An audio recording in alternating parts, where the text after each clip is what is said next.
эмне кылса дагы биздин жигит деп. Анда мен айттым, ошо кайра алайга чуркап барып парламенттен бакылдаган депутаттарга, спикерге да айттым. Анда закон алгыла дедим. Депутат болсо, бай болсо, жоопкерчиликке тартылбасын мындан ары. Каалаганын кылсын. Уурдайбы, талайбы, жейби.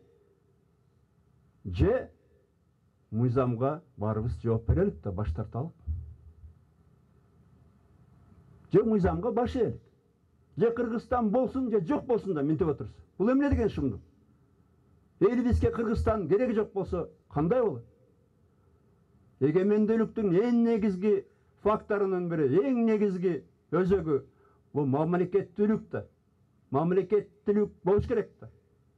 Мыйзамдын баары үчүн бирдей болуш керек. Сен байсыңбы, кедейсиңби, депутатсыңбы, бекерчисиңби? Факторунун бири, эң негизги өзөгү бул мамлекеттүүлүк да. Мамлекеттүүлүк болуш керек да.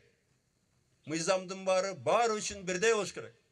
Сен байсыңбы, кедейсиңби, депутатсыңбы, бекерчисиңби? Жооп бериш керек да мыйзамдын алдында.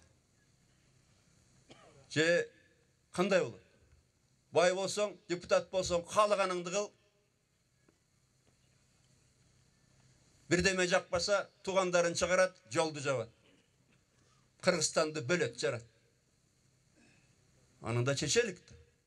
Анда тийиштүү мыйзам алып туруп, депутаттарга, байларга экинчи жоло бойлуктап коелу.